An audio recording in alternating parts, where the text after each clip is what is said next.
toddoba sano ka hor Barre Xasan waxa uu kamid ahaa waalidiinta caruurtooda u xamaasha ee ku dhaqan degmada Lughaya ee gobolka Nowdal waxaana muddooyinkii ugu dambeeyay Barre Xasan soo ritay xanuun aan la garanayn waxa uu yahay kaasoo kaga dhacay guud ahaan jirkiisa gaar ahaan indhaha iyo dhagaha wuxuuna Barre aad ugu xanuunsanayay muddooyinkii ugu dambeeyay degmada Lughaya ee gobolkan waxaana dhawaan loo soo qaaday caasimadda gobolkan ee magaalada Boorama halkaasoo loogu raadinayay sidii loogu lahaa walow dhaqaatiirta ka howlgasha Boorama intooda badan ay sheegeen in Barre aan gudaha dalka waxba loogu qaban karin isla markaana uu u baahan yahay dhakhtar dibadeed si uu helo caafimaadkiisa mas'uuliyiinta ugu sareysa ururka samafalka Tawfiiq ee ka howlgala gobolka Nowdal ayaa maanta waxay gurigiisa ku booqdeen Barre Xasan waxayna bulshada afka Soomaaliga ku hadasha meel walba ay joogaan u soo bandhigeen baahida dhanka caafimaadka ee bukaankan haysta waxayna alla dartii ugu codsadeen walaalaha Soomaalida inay soo gacan qabtaan sidii loogu heli lahaa dhakhtar daaweeya xanuunka bukaankan haysta Basre Jirde waxa ay tahay gudoomiyaha ururka samafalka Tawfiiq waxayna ka sheekeynaysaa xanuunkan haya Barre Xasan iyadoo baaq u diraysa ummadda afka Soomaaliga ku hadasha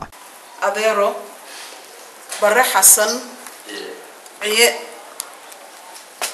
oo sida shaashada ka arki doontaan jirkiisa meel u fayo aanay jirin sida naloogu sheegay warbixintana 7 sano ka hor ahaa qof caafimaad qaba sideena oo iska shaqaysta oo ubadkiisa u xamaasha imikana xanuunka haya ee arkaysiin aad ka arki shaashada aad ka arki doontaan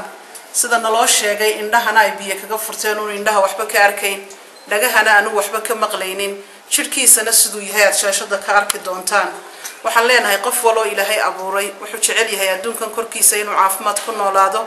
ilaahayna mucjiso uga jeeda adoomihiisa markuu qaar sida u galo waxaan weydiisanaynaa in alla inta afka aan ku hadlayna ee Soomaaliga garanaysa ee meel walba adduunka kaga nool marka laga bilaabo magaalada aan joogno oo Boorama ah oo aan ka soo duubayna barnaamijka ilaa adduunyada daafaha dacaladeeda in alla inta naga maqlaysay afka aan ku hadlayna garanaysa inay Ilaahay dartii dhaqaale ahaan u soo caawiyaan adeero Barre waxaan u malaynayaa marka shaashada ka aragtaan qof walba isaga ayay mucjiso ku noqon doontaa waxaan leenahay yaan laga dhaga adeegin adeero marka la arko waxaan u malaynayaa wixii caafimaad Ilaahay baan u baryaynaa Ilaahay baa cudurkana ka caafimaadkana bixiya walaakin haddana waxa weeyaan inaga ayaa la inagu eegayaa maxaynu ka qaban karnaa adoonka walaalkeena ee Ilaahay mucjiso u keeno waxaan leenahay adeero Barre aad ha loo soo caawiyo hana loogu soo hagaajiyo ururka Tawfiiq حتى هدي لا أودين دبد الله قاعد ويا واد بشر إلهي أبو ريسدنا وحد باتها يستنا ويدين كارك يا أنت أنا شغلي أنت شاشة كارك دون تامبا وحلنا حتى هدي لا أودين إلهي درتين دبد الله قاعد كرسدان مقلي وده وحب الله ما قبل كريبان لا يرسدي وربحنتنا لبوسية مركا وحلنا هاي دقالة أما ومدة ده هيسي ودواي كو قادان أما إذن كبات كو قادان أما وكبان ولا ده هدي حتى قادتان كلا ودي وايو إلهي درتي أديرها لبوسو عاويو عبد الفتاح أحمد هادو وناق نيوز مقالة Boorama